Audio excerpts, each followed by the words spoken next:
بسم الله الرحمن الرحيم. Assalamu alaikum everybody, this is Dena with Muslimas Tackling Real Issues, and thank you to my friend Farah in Tennessee. She gave me the idea to make a video that contains tips to survive the Muslim community without losing your faith. So I have 3 tips for you today, and I hope I hope they benefit you, inshallah. The first tip, number 1. We know the verse in the Quran, أعوذ بالله من الشيطان الرجيم, وعباد الرحمن الذين يمشون على الأرض هونا وإذا خاطبهم الجاهلون قالوا سلاما. In English, it translates to, and the servants of the most merciful are those who walk upon the earth easily, with ease. And when anyone ignorant addresses them, they say peace, or they say words of peace. And the truth of the matter is, many times, every single one of us have and will meet people in our lives who share our faith, but they may speak to us harshly, or they may speak to us or deal with us in a very ignorant way. And we can take this as a test from God. We know that He is there, He is watching us, He knows what we're capable of, and He's put this test in our way so we can show Him that we know how to demonstrate, let's say, goodness and character, and we will always respond to them with words of peace. That's tip number 1. Tip number 2, I wanted to share with you a very, very special, very powerful dua or supplication, and I want to share it with you in Arabic and in English. I can tell you it really works miracles, and the only thing I ask is that when you make the dua, you make sure that you're saying it with your whole entire heart. And the dua is really simple, really quick, and easy to remember. First word is inni.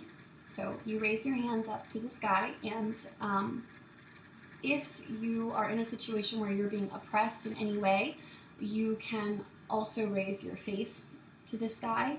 And if it's not a situation where you necessarily feel that you're being oppressed, you can lower your face in humility to God.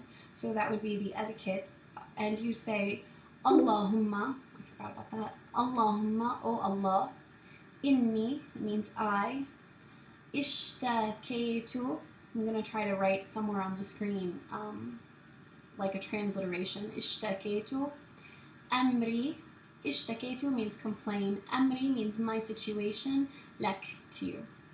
Again, Allahumma, inni, ishtakeitu, amri, lak. So, oh Allah, I have complained my situation to you.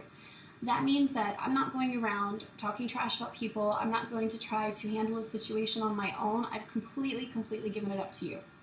And I promise you, if you can make this dua with your whole heart, and if you can have 100% trust in Him, He will take care of it like you have never believed. He will take care of it in ways you could never expect or imagine. And that's tip number 2. Tip number 3, and this is just as important as tip number 1 and 2, but let's try not to take anything too seriously. Let's try to always remain positive and remember that every single one of us are going to have crazy experiences, because Islam is such a beautiful faith, and people are attracted to it from all around the world, in all walks of life, and all socioeconomic statuses and cultures, and who speak different languages and who have different tastes. And some people who are Muslim, you'll find they're super duper healthy, and some they're not at all, and we have everything in between, and that really can be a recipe for chaos sometimes. It's important not to take ourselves too seriously, and it's important to try to enjoy and look back at even some of the difficult memories we've had and realize that a lot of them are just due to culture clashes and things. A friend of mine was talking about how she knew somebody who converted to Islam, and she was a vegetarian, and she wound up marrying an Egyptian, and their first Eid together, he decided he was going to slaughter a goat in the bathtub. You might have also been the recipient of some of these kind of weird trends, weird cultural routines, or maybe somebody has treated you in a certain way that you didn't feel was appropriate based on how you were raised. And just try to keep in mind, try not to take anything too seriously. And that was tip number 3. I hope that you've appreciated these tips, and if you feel that this is benefiting you, please share the video. And if you have any feedback or response, we would love to hear from you. And also, please subscribe to our channel and continue an open communication with us about how we might be able to help the community, especially those of you who are reverts to Islam. And also click like if you like the video. Thank you. Bye.